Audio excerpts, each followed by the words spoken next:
What a terrific room, and thank you all. Thank you, Steve, for your warm and incredibly gracious comments.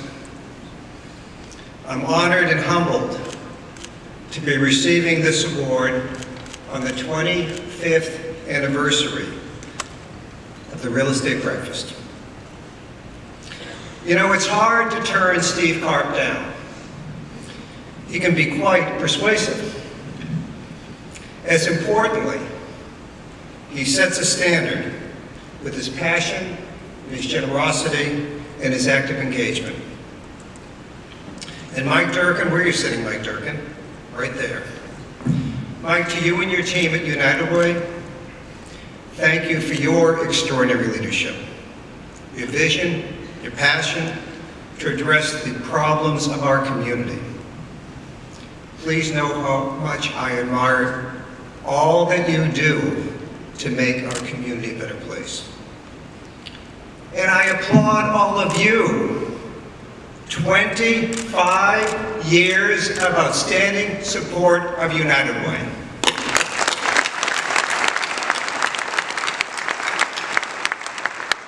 I am particularly appreciative that you're all here this morning. My God, you all get up early.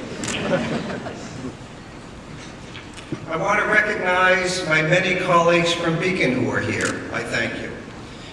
And I want to recognize my family, my wife Sherry. Sherry, would you? I want people to stand up and see you.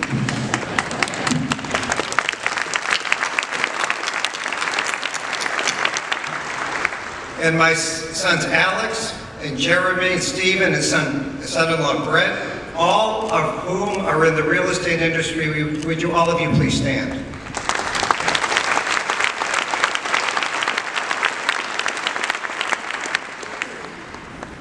My involvement with United Way goes back almost 40 years. United Way was a very different place then. It was largely an employee-driven campaign. At Beacon, we had just purchased the Federal Reserve Bank of Boston headquarters in Post Office Square. They had moved to their new building. We were converting the older of the buildings, the 1922 building, into what was then the Meridian Hotel. It's now the Langham.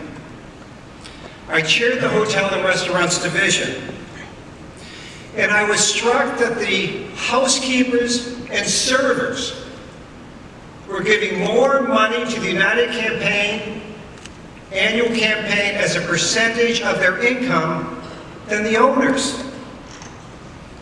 That just didn't seem right. It was a very different time and a very different place. And it was about that time that Tom Frist, who was the national head of United Way, called up my father. And he said to my father, Norman, can you help build us the De Tocqueville Society in Boston? Individuals who give at least $10,000 a year. And my father started to make calls. The first call he made was to Dick Hill. Dick Hill at the time was the chairman and chief executive of the First National Bank of Boston. An absolutely wonderful man, generous, warm, and a powerful figure in the city. He was the most powerful person in the city because the city of Boston couldn't float bonds unless Dick Hill said okay. At the time, he was giving $2,500. My father asked him for $10,000. And you know what Dick Hill said without hesitation? Of course I will, Norman. No one ever asked.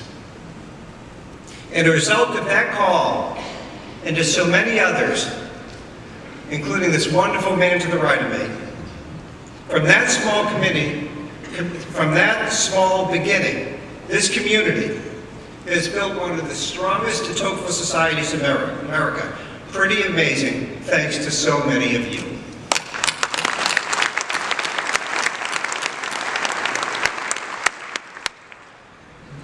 But today we face a period which is just as critical for United Way and other great organizations that serve our community.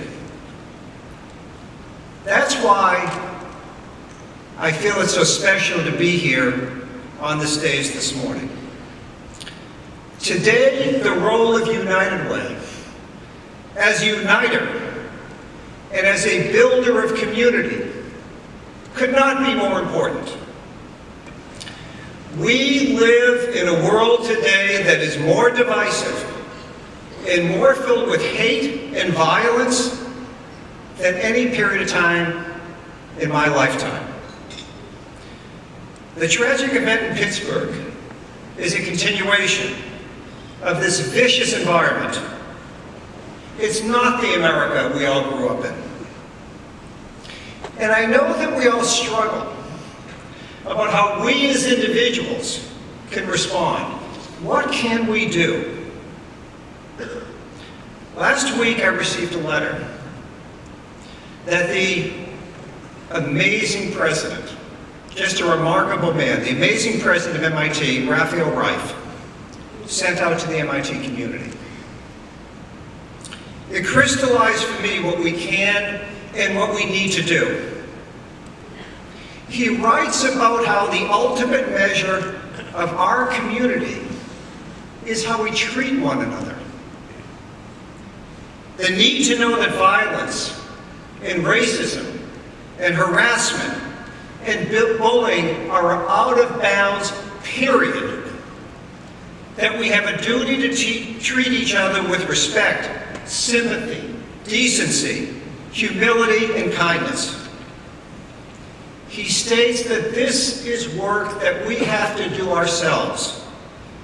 But by doing it every day, we can, each of us, repair our divided nation. As I thought about President Reif's message, I've come to realize that there's no reason to feel powerless. It's absolutely within our control, each of us, by our individual action, to build our community and to build our nation's future. And as we look to the future of our community, what could be more important than the work of United Way and its efforts to help build the lives of our most vulnerable, the homeless? I have one question for you. Can you imagine the life of a child with a homeless family? Can you imagine what that child goes through and the challenges he or she faces?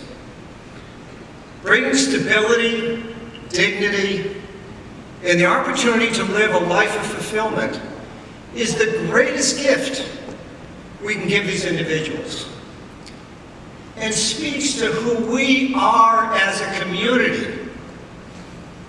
This is why I feel privileged to be here with all of you today and to receive this recognition. I hope that we can all leave here today committed to take charge of our community and our nation's future. Thank you.